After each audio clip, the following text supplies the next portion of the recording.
and that will go out today. So we are in Gemarah Sanhedrin for today. I need a hard finish today at 11:15 because I have a conference that I need to prepare for. So we will not mess about any longer, and we will get into the Gemarah. Now, I left you with some homework last week. Let's just have a look what we were talking about last week. We digressed last week into the future. We went 4.5 years into the future to page 24b because we were talking about the type of people who are banned from being witnesses. And we went to this Mishnah here that's on the screen. It's on page 153 for those who are looking in the Steinsaltz hard copy. It's on the screen for you there. And we said that the 4 categories of people, apart from the obvious, which are women, children, and mad people, there are 4 specific categories of people who are banned from being disqualified from being witnesses, and these are mesachek bekubiyah, dice players, hamalve beribit, somebody who lends money with interest, mafriche yonim, pigeon flyers, v'socharei shviit, and those who do business with Shemitah produce. So there's a connection to what we were talking about earlier on. Now, I left you with some homework, and the homework was, why should people who fly pigeons be banned from being witnesses? Who would like to answer the question?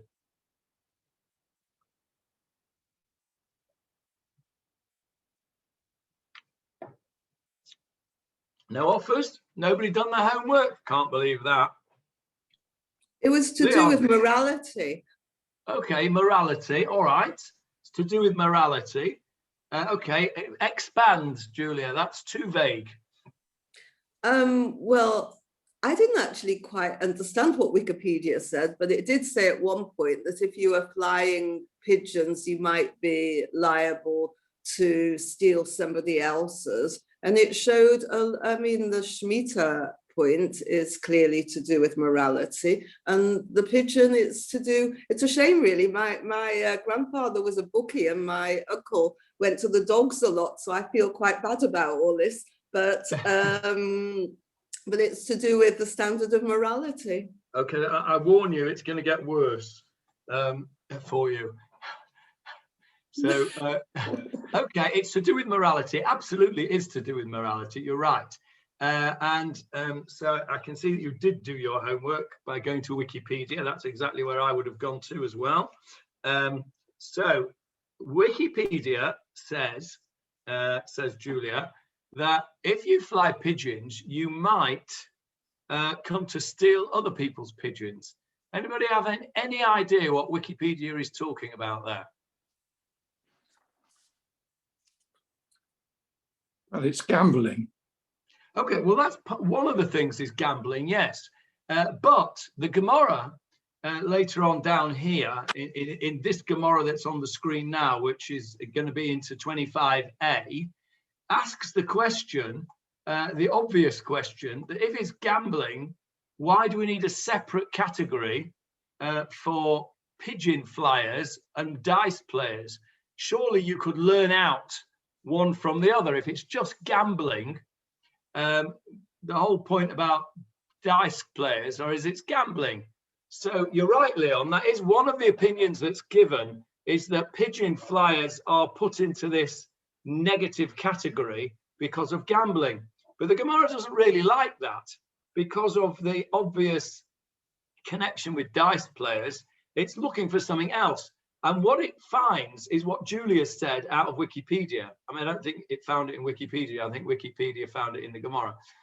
But the idea is like this. What people used to do was they would fly pigeons and and they would tie a string to the pigeon with a lead weight on the bottom of the string. So the pigeon could only fly a certain height. It was too heavy for the pigeon to sort of get too far off the ground. So the pigeon would fly up onto the the dovecots or the rooftops of this particular person's house. And when it got there, it would do all its warbling and what have you, and it would attract other pigeons from other people's dovecots into their dovecot. And that is a form of stealing. So the Gemarah then interestingly says, well, hang on a minute. These are wild pigeons that have gone into somebody else's dovecot. They're not sort of pigeons that have been bred. And wild pigeons are what we call hefker. They don't belong to anybody. So how come that's, it's not stealing then, is it? You can't steal something that doesn't belong to somebody. You can't steal something that's hefker. And then the Gemarah says, like Julia says, that's true, but it's not a nice thing to do. It's immoral. It's like stealing. So the pigeon flyers are either because they are, or if you don't like the gambling idea, because we've already covered that with the dice players, it's a form of stealing which is not remediable by law. Now, that's a very important concept in Judaism. Something which is actually technically not forbidden, but something which you shouldn't do. There are two particular examples which are cited quite often about things which are permitted, but you shouldn't do because it's not the right thing to do. Anybody got any ideas what I'm referring to? Yeah, go ahead, Julia. Well, I don't know if this is what you're referring to, but the thing that immediately sprung to my mind is tax. That we see tax avoidance and tax evasion, and one of them is a criminal offence, and the other one is definitely not, but people frown on it. Okay, that's probably quite a good example, really. So tax avoidance is something that's allowed, but people don't think that's a very moral type of behavior. People think that if you earn your money, you should pay your taxes, even if you can avoid it. Okay, that's a good example of behavior which would be considered as not moral. And I think that would be quite a good parallel to that particular explanation of the pigeon flyers. They are not technically stealing these pigeons from somebody else because they didn't belong to somebody else, but it's not correct. You're right, that wasn't what I was referring to, but it definitely fits. Anybody else got any offers to try and read my mind? I'll give you a clue. Parshat Noach.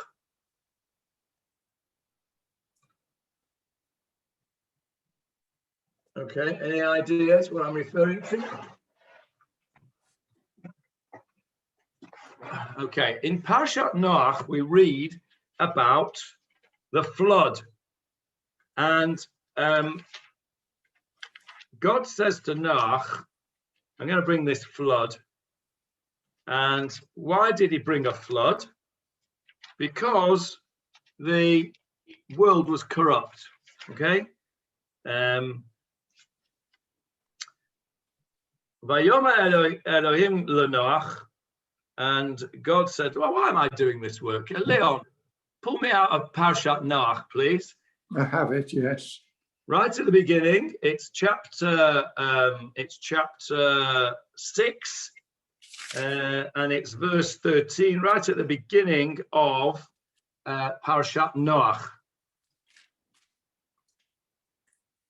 God said to Noach, the end of all flesh has come before me, for the earth is filled with robbery through them. And behold, I am about to destroy them from the earth. Make for yourself Okay, let's just stop there, and I'm just going to get up the Rashi on the screen for you. Chapter 6, verse 13. Here we are. Let's put the Rashi on. Can you see my Rashi on my screen, or do I need to stop sharing and share again? Down. Okay, you can't see. Right, we'll stop that and we'll try again. There we go. Should be able to see it now. Yeah, okay. So here is the pasuk. God said to Noah, the end of all flesh has come before me. I'm going to destroy the world. Why? Ki mala haaretz chamas. Okay, chamas. We know what that word means, don't we? Chamas means robbery, ironically. So chamas is robbery. Now, Rashi tells us, lo nechtam gizar dinam ela ala gezel. Okay, the verdict was sealed only because of robbery. And if you have a look there, the quotation is from Gemarah Sanhedrin, which we're learning. But the bad news is it's 108, page 108. So Leon will be about 140 by then. So I'm hoping he'll still be around to read for us. But what the Gemara talks about there is it talks about an idea that, and it's in the previous pasuk as well, here in verse 11, the earth had become full of robbery. Vatimale haaretz chamas. What is chamas? Chamas is robbery that is not able to be redressed by the courts. So in other words, if you steal something which cannot be, you can't take somebody to court about, that's called chamas. It's a type of robbery which you can never redress. And the example that's given is if you steal something which is worth very little, it's worth less than a pruta, but it's still robbery. It's immoral behavior. This is the point about it. The reason was that this was so bad was that people were using the law. And that's why I think Julia's example is a perfect example. People were using the law to circumvent moral behavior. So they would steal, in that time, they would steal things which were belonging to other people, but they weren't very valuable, each and of their own. And therefore, there was no redress in the courts. You can't take somebody to court for a small amount, for this less than a pruta. And anyway, even if it was more than a pruta, it would be more than it was worth your while to take somebody to court, because your court fees, because lawyers are so expensive, etc. You would be. So what people do, and what people did, was that they were using the law to circumvent the law, and that is immoral behavior. And so the bottom line is that God does not like that kind of behavior, and he said the world is full of this behavior. The world is full of this corrupt, immoral behavior, and that brought about the flood. We know, don't we, that the reasons that we were exiled, the reasons that we lost the Beit HaMikdash, was because of bad behavior, poor morals, poor ethical behavior.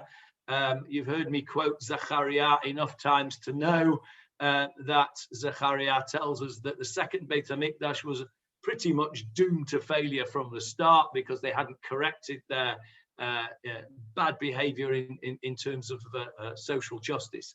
So you can see right from the start that the Torah is very keen on the idea of moral behavior and ethical behavior, even if technically it is not incorrect. Yes, Larry or Sharon. Yes, there's also the thought of stealing a person's good name, where it doesn't rise to slander, but it still robs them of either their peace of quiet in their soul or their reputation in the community. Yes, I agree with that.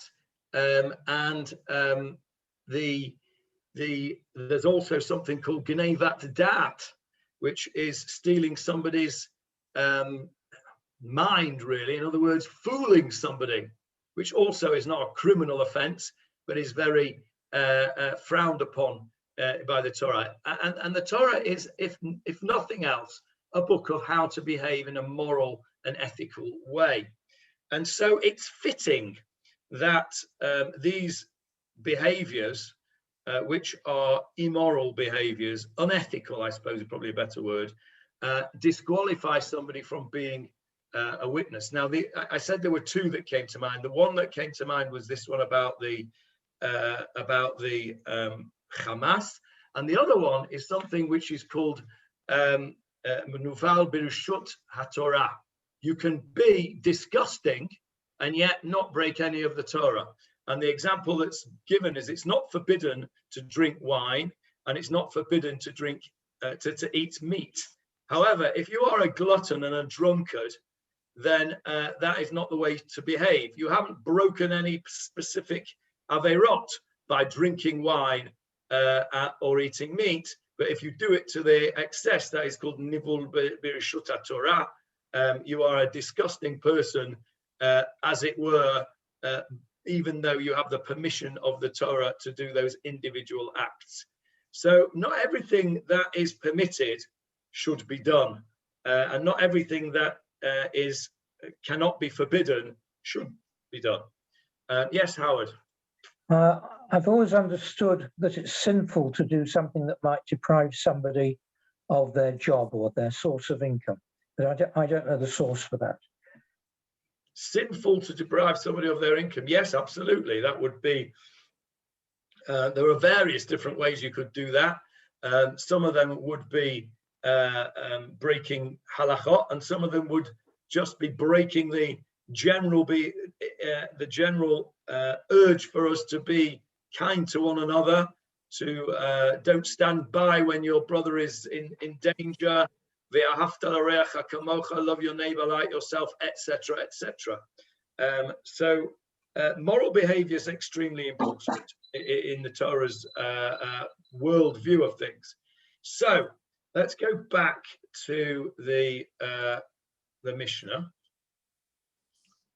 Let's go back to the Mishnah. There it is.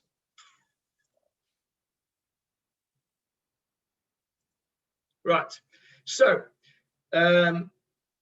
dice players, that's gamblers, people who loan out with interest. We talked about those payday loan companies last week.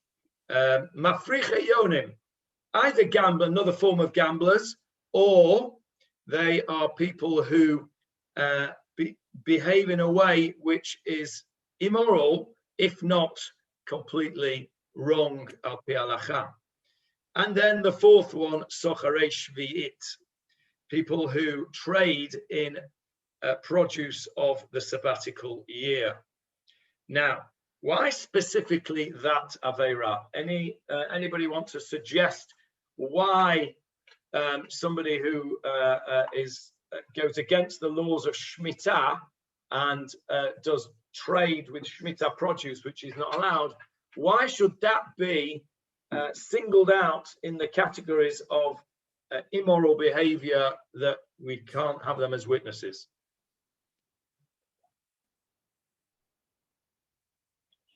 Any suggestions?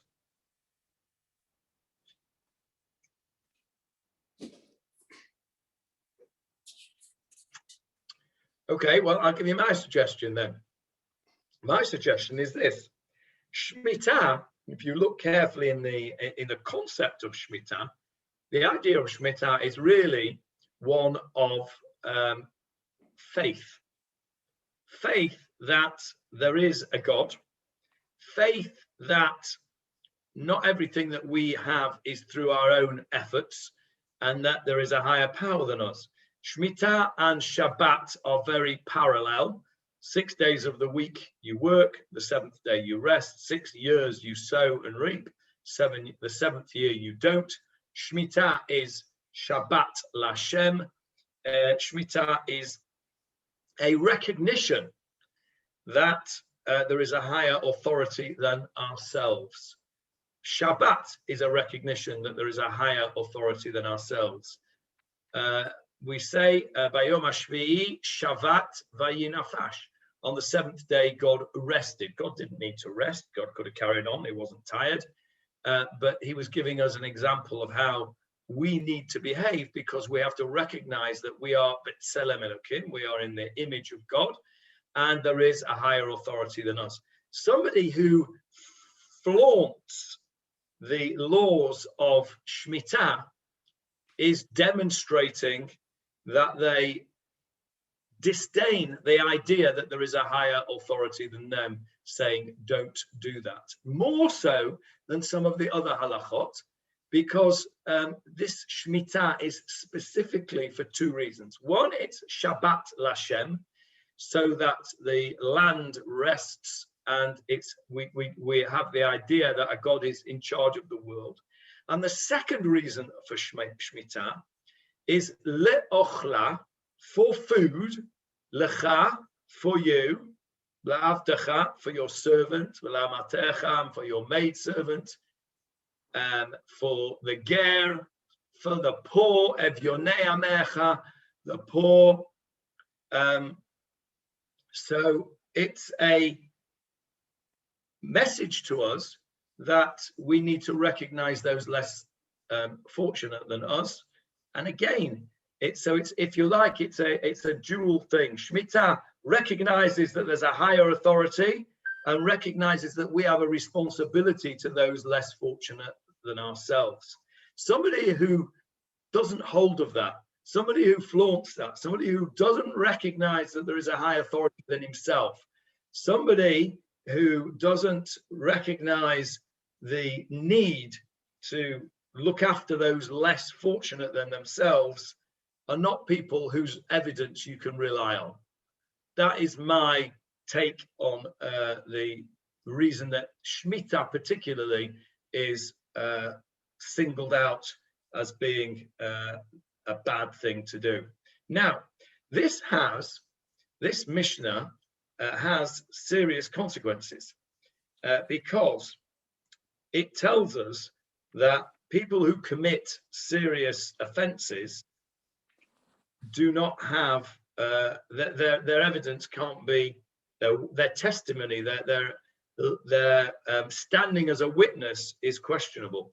I may have told you this story before. If you've heard it before, I apologize, but it's relevant. I once went to a wedding and I was there in the audience, as it were. The rabbi who was doing the wedding calls forward the two witnesses to witness the chuppah. These two people had already been witnesses on the ketubah. They had signed the ketubah as witnesses. And as we know, witnesses on a legal document cannot be women, they cannot be relatives, they cannot be dice players, interest lenders, pigeon flyers, or shvi'it traders. They also can't be people who have committed serious offences and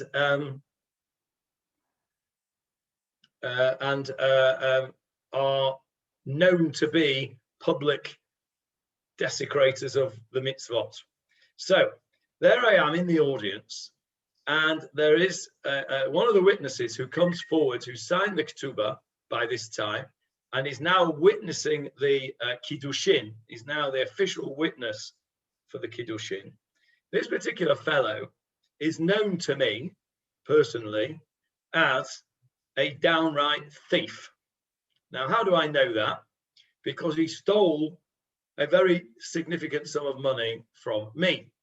Okay, I won't go into how he did it, but take my word for it, he stole a very significant sum of money from me. I had taken him to a beis din, and he had not repaid any of the money that he owed me. So he remained in the category of a undischarged thief who is not allowed to be a witness. So what am I to do? What would you do in this scenario? You are the only person in this audience who knows that this witness is not a kosher witness. And you are at somebody's wedding, and the ketubah is, you know that this ketubah is invalid. You know that this kiddushin is being witnessed by somebody who is not a kosher witness. I'm sorry to interrupt, but Marcel doesn't look very well there. I don't know if he's just fallen asleep. Oh, there he is. He's okay. He's woken up. That's fine. I was a bit worried there. Okay. So you're okay, Marcel? Yeah, good. Okay. So what would you do in my situation? There you are at the wedding. The chuppah is going on as we speak, and the witness stands forward, and you know that he is an invalid witness. What would you do?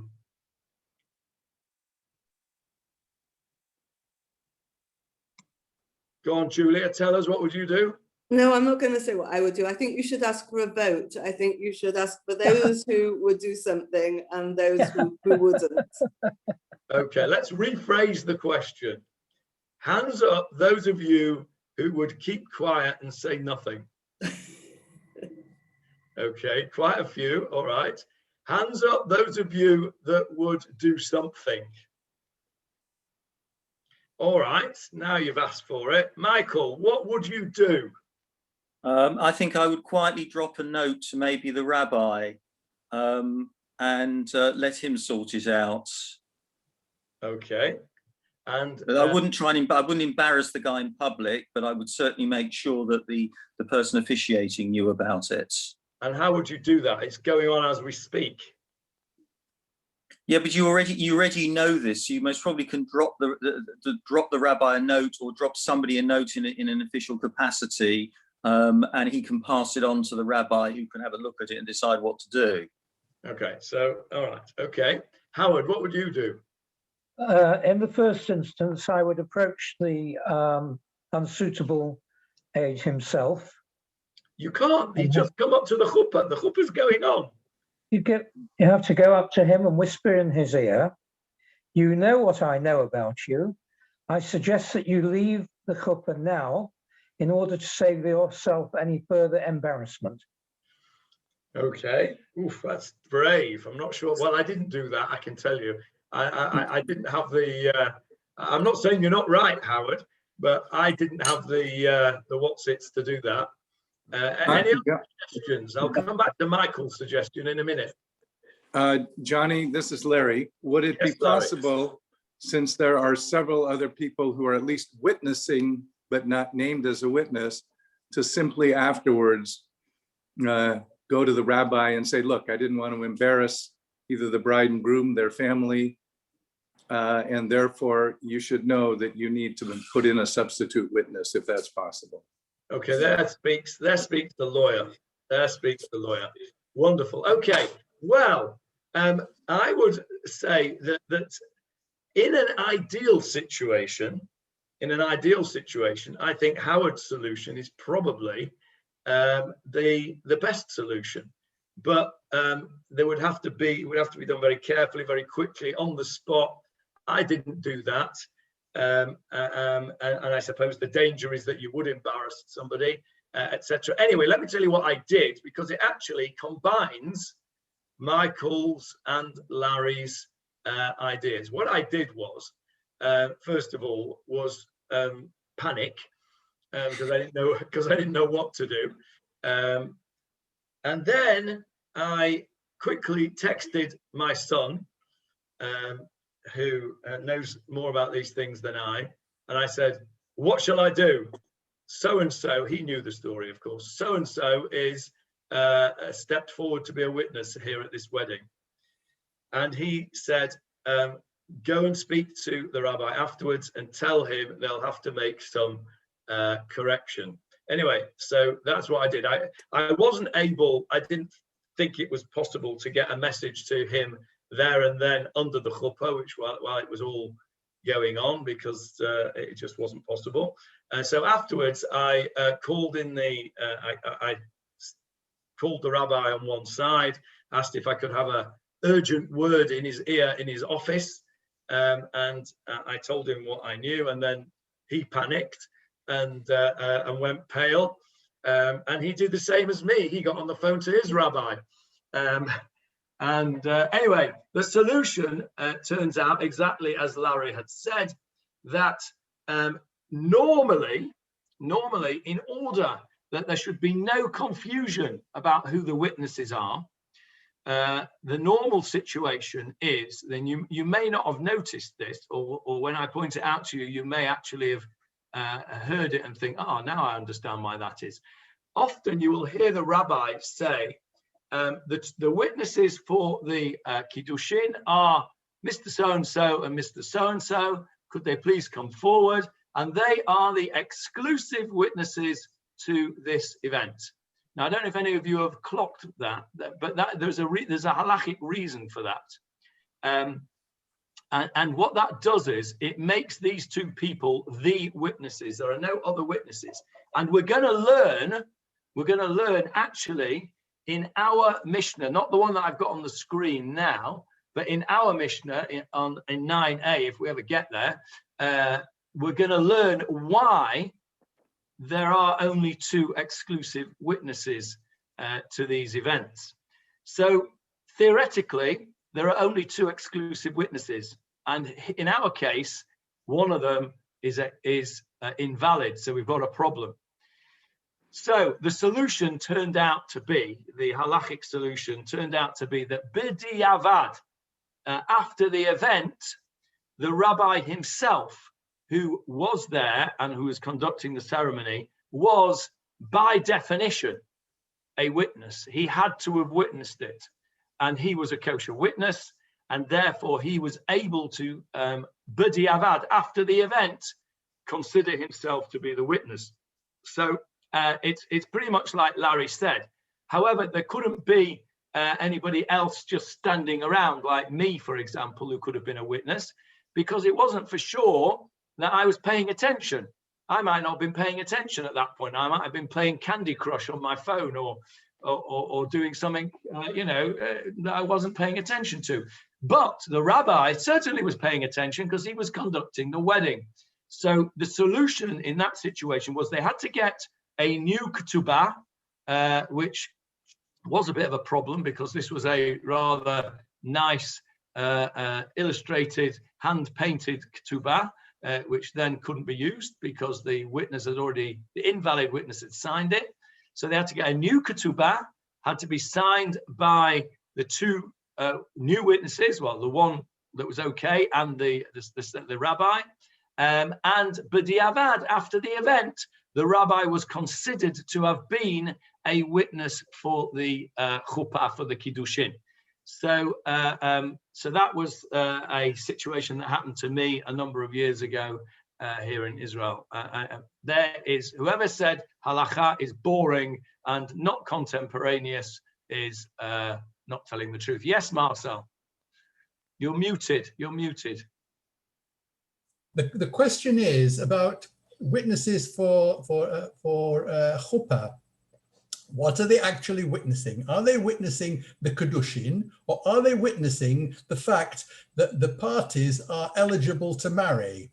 Now, okay, here in Israel, as different to Chutz La'aretz, because I've been married in both places. So here in Israel, you have to go to the Rabbanut with your witnesses beforehand to prove, and the witnesses have to state and prove that the couple are not married, or the bride is not married. And so then in that case, they are only witnessing the actual Kiddushin. So what have you got to say about that? And then just to add to that, what actually constitutes a mishpacha, family? Does it mean blood family, or does it mean married into the family? Okay, let me answer the first question first. There are actually four bits of witnesses that go on with the wedding. And they don't need to be the same people who are witnesses. So, for example, you're quite right. You have to go to the Rabbanut with witnesses to say that you are a single person and that you are Jewish. Okay. Now, those witnesses are giving testimony that they know to the best of their knowledge that you are eligible to get married. Okay. Now, then you got the witnesses on the ketubah who sign the ketubah. They are only doing one thing, and they are witnessing the agreement of the Chatan to abide by the terms of the ketubah. Okay. Now, bearing in mind that al pi halacha, the Chatan does not sign the ketubah. The Eidim sign the ketubah. They are witnessing that the Chatan has agreed the terms of the ketubah. Okay, that's a fact. They're witnessing a fact. They don't have to be the same witnesses that said they were single and Jewish, because they won't have got to that point without them being single and Jewish. So the first set of witnesses that you took with you to the Bet Din, they can be the same if you want, but they don't have to be. They've done their job. The next set of witnesses come along and witness the ketubah. They have then done their job.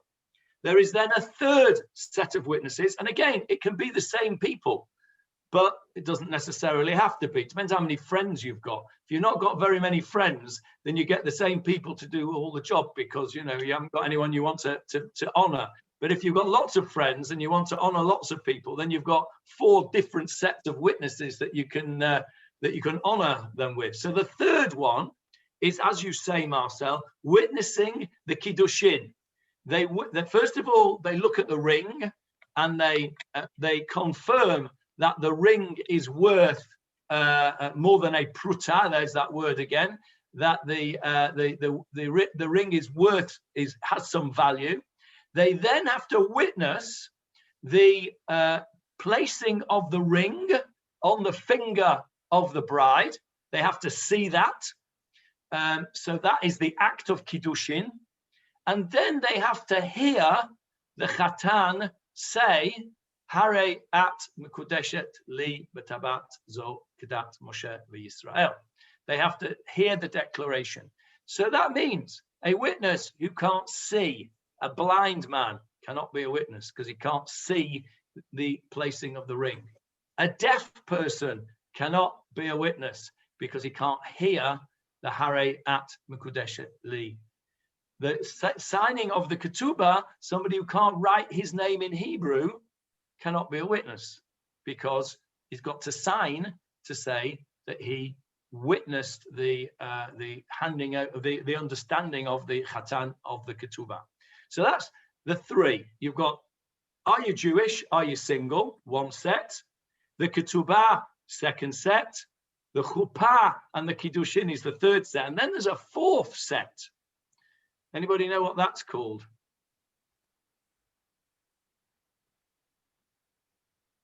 Yes, David. What's it called? Yichud. Yes, a day yichud. Correct. The witnesses to yichud. The yichud means, what does yichud mean? Yichud means oneness. It comes from the word echad. It means to be together.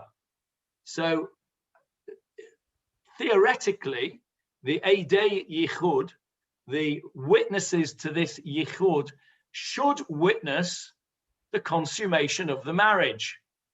Okay? They should witness the consummation of the marriage. However, because of tzniut, we don't actually have somebody there witnessing the consummation of the marriage. We have a symbolic consummation of the marriage immediately after the chuppah. What do the chatan and the kala do? They go off to the yichud room, the room where they are secluded. Now, the Eidei Yichud, it's an interesting job because they have to ensure that the chatan and the kala are secluded in a room where nobody else can get in on their own for a time period sufficient so that the marriage could be consummated. Okay, so they can't just be in there for 5 seconds, right? They've got to be in the yichud room for a certain length of time. We don't need to go into the details of how long they need to be in the yichud room, etc., and various different opinions about that. Suffice it to say, they need to be in the yichud room sufficient that if they so desired, they could consummate the marriage. Now, the Eidei Yichud, the witnesses to the Yichud, have to go into that Yichud room beforehand and make sure that it is not accessible from any other place except the one entrance. So you can't have a Yichud room that has 2 doors. Well, if you do have a Yichud room that has 2 doors, you'll need 2 sets of witnesses, because what they must do is they must see the Chatan and the Kala go into the room, and they must stand guard outside the room to make sure that nobody else goes in for that particular period of time, however long it is. Then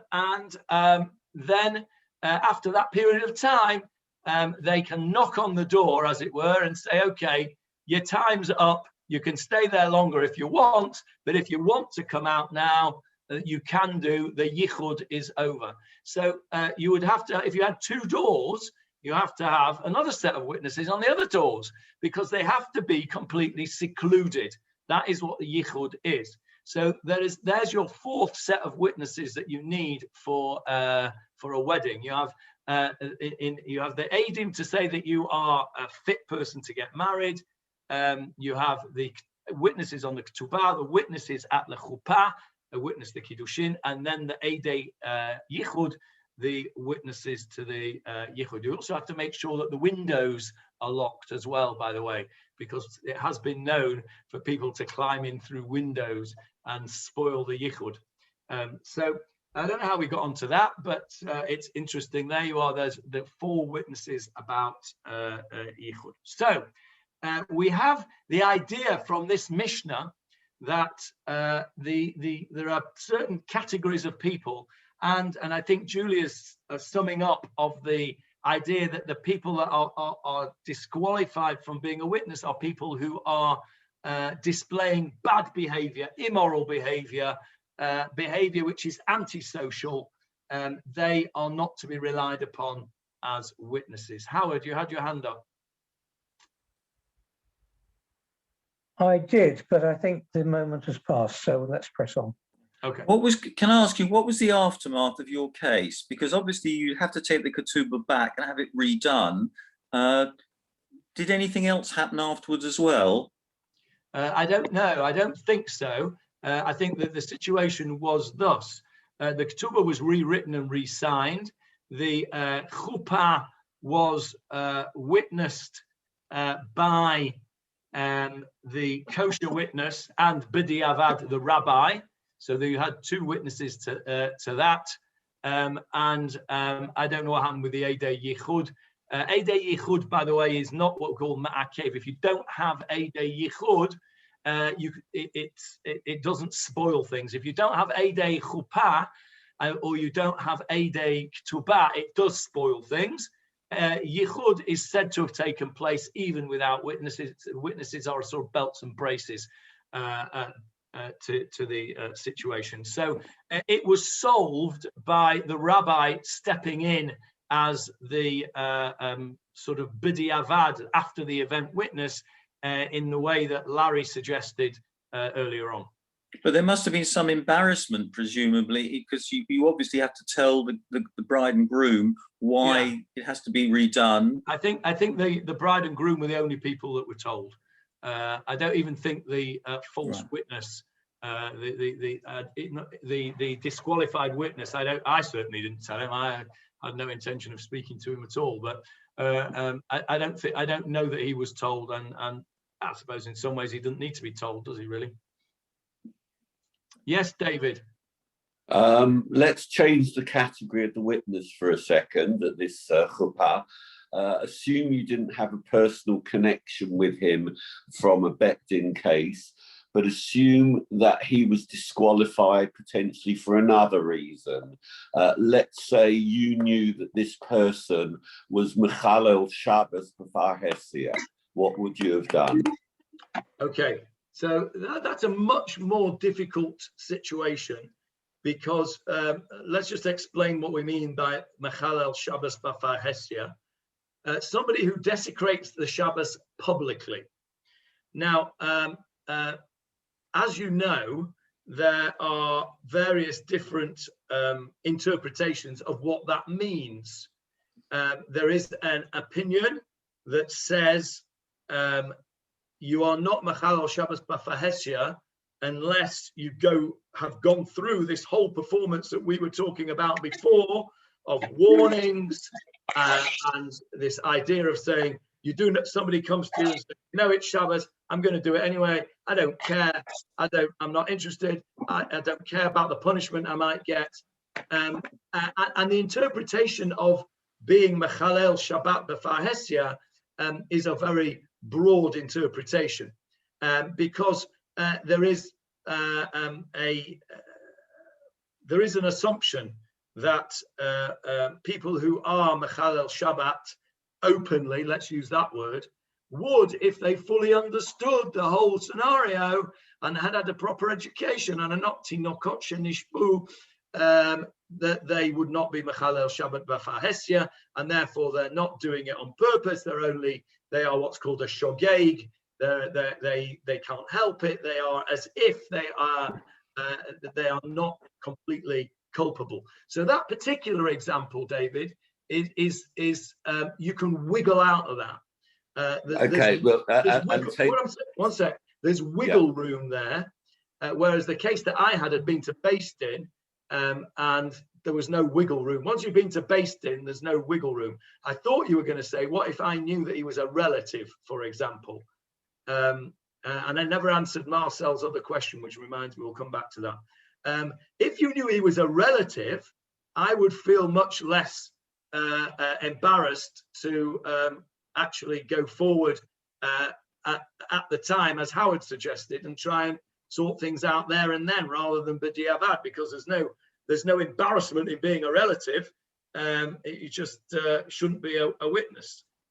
So if we look, for example, at the very extreme case that I mentioned to you last week, where in northwest London, anyone who, including Rabbonim, who avail themselves of the northwest London Eruv, are deemed by the Orthodox Union there to be Mechalel Shabbos and are apostle from being Eidim, which you and I both agree is ridiculous, but that is done in practice in London.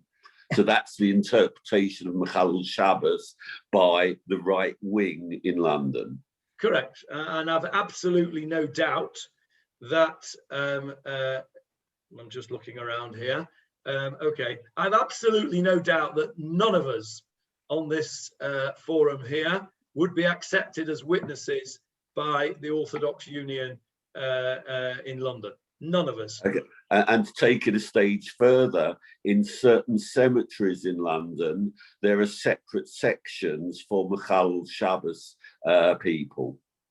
Yeah, and there are certain shuls, and most of those in the category that you've said, who won't give you an aliyah on your yahrzeit if you are Mechalel Shabbos. They'll give you acharon if you're Mechalel Shabbos b'shogeg. Right. Okay, that's nice of them. Anyway, yeah, very nice. That all that this demonstrates really is that there are different ways to interpret halacha, and that the examples that you've given, which we all agree are ridiculous, are a demonstration of the extremist view of that particular group of people, you know, let's face it, that's why we're not members of those kind of communities, because we don't agree with that approach. There is always a room for a lenient interpretation. Some people, some people will say that an interpretation is too strict. Another person will say it's too lenient. The old saying, anyone frummer than me is a mashuggan a frummer. Anyone less from than me is a shygats. That's how it goes. So what we need to do is we need to accept that there are different interpretations. And I suppose, you pays your money, you takes your choice. If you want that kind of extremist interpretation, you will then go to the Stamford Hill OU. And if you don't, you won't. But the case that I had was there was no wiggle room really. There'd been a din Torah, and he had been declared a thief by a bet din. So there wasn't any getting out of that. Yes, Larry or Sharon.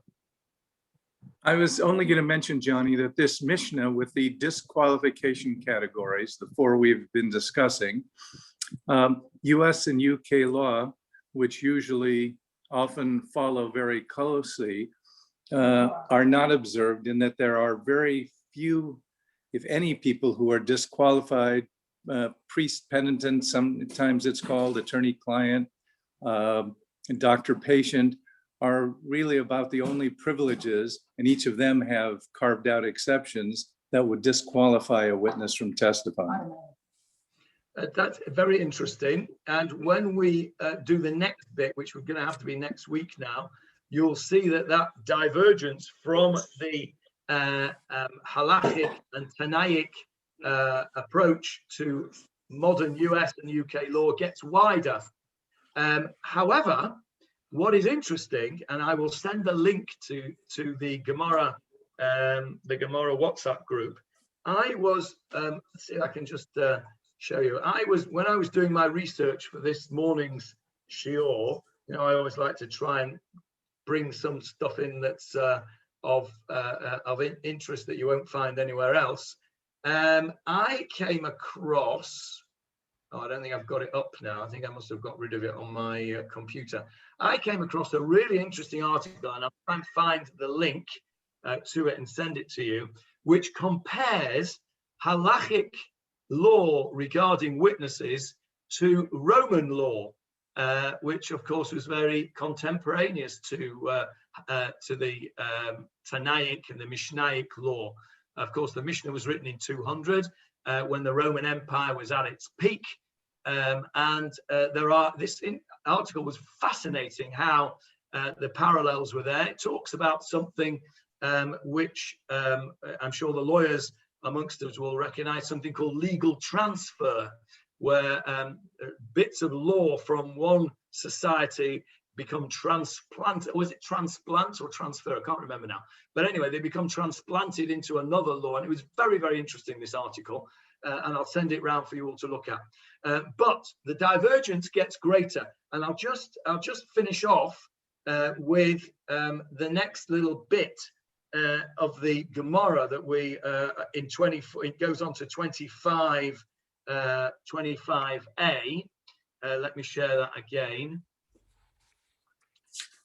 We go over here in the Gemarah. It starts to talk, go into this Mishnah, and it starts to drill down on what it means by dice players and what it means by pigeon flyers, and that's where you will learn about the what I told you about the weights and what have you at the bottom. So they're semi-stealing these things and the interest, and it goes on all about that. And at the end of it, the end of the Mishnah, the end of this bit of Gemarah, Rabbi Yossi, I think it's Rabbi Yossi, adds something else, and he says that there's another category of person who should be excluded as being a witness, and that is somebody, and this is really interesting because it has a secondary issue to it. Somebody who eats in the street. I'm desperately trying to find it here. I can't quite just put my fingers on it, but it's those who eat in the street are considered, and this is why I said it gets worse, Julia, for what you said earlier. Those who eat in the streets are considered to be dogs. You mentioned dogs before. They're considered to be dogs and their testimony should not be heard. And that is somebody who eats in the street. And then there's a whole discussion about what does that mean? How does it mean about eating in the street? What does that mean? Does it mean eating in a restaurant? Does it mean eating in public? Does it mean eating on the bus or on the plane? Or does it just mean drinking? The bottom line is that the Gemarah tells us that eating in the street, however you interpret that, is bad behavior. It's not a behavior that civilized people do. And it is part of the Halacha today. Some people interpret the Halacha strictly, and you will find that there are some religious people who will never eat in the street or drink in the street. You'll never see them eating a shawarma or a falafel from the streets. Yes, David? Yeah, it was for the same reason that our friends in Stamford Hill 25, 30 years ago refused to give Udot for restaurants that only offered takeaway for shawarma and pizza and things like that. Oh, is that right? That's interesting. Yeah, yeah. Because they say, presumably because they will say it was eating in the street, which is like they are enabling people to eat in the street. Exactly. Very interesting. Okay, so somebody who eats in the street. Now, why did I say that this was interesting for today? Because the reason that the Gemarah says that you're like a dog if you eat in the street is because that was the social norm of the time. Civilized people didn't eat in the street. And I think that's probably true until fairly recently. I think if you were to go back in Western society 100 years for sure, maybe even less than that, maybe 50 years, it was not considered polite to eat in the street. People did not eat in the streets. It was not considered to be polite behavior. Eating should be done at a table with proper cutlery and crockery, and it was not considered to be polite or proper behavior to eat in the street. And therefore, if you ate in the street, you would be considered to be uncouth. I'll come to you in a sec, Sharon. You would be considered to be uncouth. And if you're uncouth, then your testimony may not be reliable. Now, I don't think that in today's society, you would be considered uncouth if you were to eat in the street. There is one interpretation of the Halacha, by the way, that says eating in the street means eating whilst walking. And if you were to stop and sit on a bench and eat, that wouldn't count. That's one interpretation.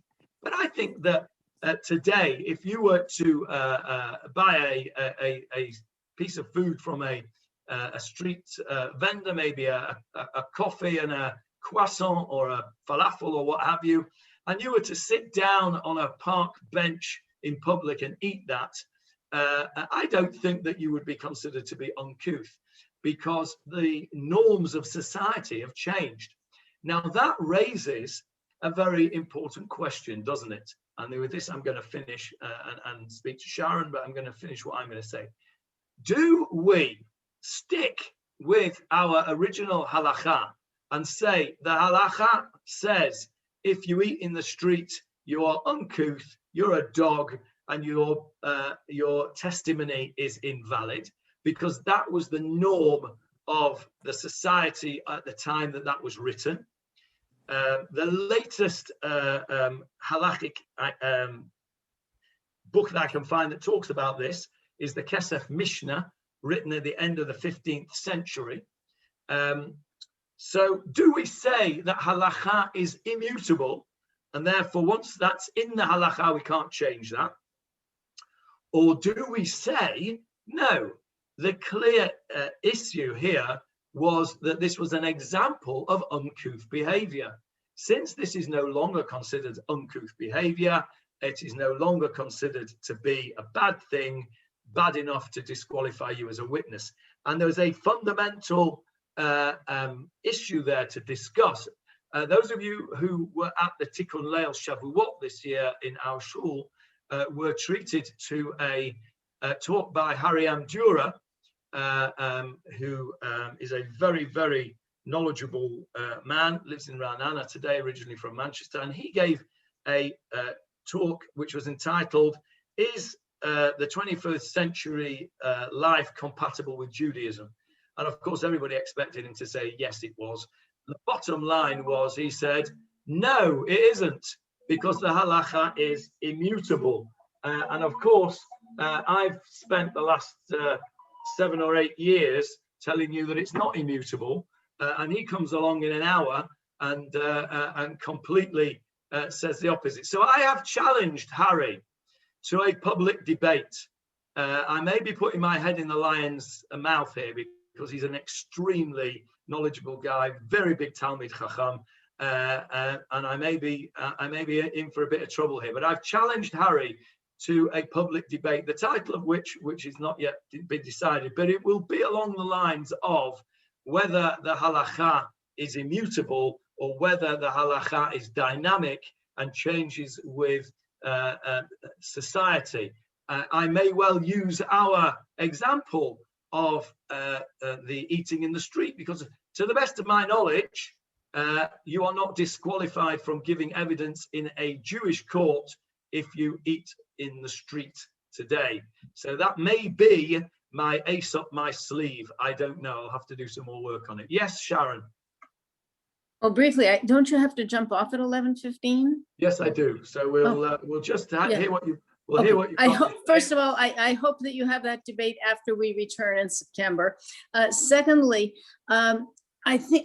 is there any relationship between the prohibition of eating in the street related particularly to the fact that you make a bracha over food, and that eating is a sacred activity, so that it's not so much the propriety or the norm, but it is the failure to have the emunah to sanctify the food properly? Because I remember in brachot, there's a whole discussion of whether you can lay tefillin in the field, and if you can, how far you have to be from your draft animal and your plow and things like that. And so that, is there something about the sanctification of food that's different from the habits, say, of seeing a woman smoking a cigarette on the street, which is considered just bad form as of 1950? Right. Okay, that's a good question, and I think the answer is that yes, there must be a connection with that, but I think it's all interrelated, because a person who has the appropriate kavanah with eating and stops and says the bracha the way he should and says birachat hamazon the way he should, will know that that's not possible to do on the hoof, as it were. So I think that there must be a connection there. It's a display of, I suppose, lack of gratitude, lack of emunah, as well as uncouth behavior. Yes, I think the two things are very intimately bound up with one another. And I'm sure if we were to drill down into it, we would come and find that both of those elements were almost interdependent, really. So I think that, yes, I agree entirely. I think that's a very valid point. Somebody else had a hand up before I go. Who was it? Don't know. David, was it you? No. Sharon is 100% right, and this is in the Gemarah in Pesachim in the last Perek, about whether one is permitted to go start a meal in one room and continue it in another. And the majority opinion is that if you've washed and benched, you need to bench at the first place and then wash and bench again at the second place. So it is definitely related. Yeah, Didn't that have to do with the afikomen? That after the afikomen, you have to stay exactly where you are, because that's where you is that it, David? That's where the discussion comes from, Sharon. Yeah. It's also brought down in Hilchot Shabbat, and it's relevant to us. What do you do if you go to a kiddush, right? Let's say you have a kiddush in shul, and there's bread there, and you wash, and you have, I don't know, little sandwiches or what have you. But it's not, you're gonna go home and eat. Can you have in mind when you wash that this is only the beginning of your meal and you're going to finish your meal at home, and then bench after that. It's a whole halachic discussion in Hilchot Shabbat, which I don't have time to go into now. But all of these things are interdependent one with another, and that's what makes it all so fascinating. I'm sorry I have to leave you hanging in there, but we have actually done quite a lot today. So even though we didn't actually do any of our Gemarah, we have made a start on 2025's Gemarah. So there we go. Right. Have a good week, everybody. I'll speak to you all soon. Bye. Thank you very much. Thank you. Thank you, Johnny. Bye.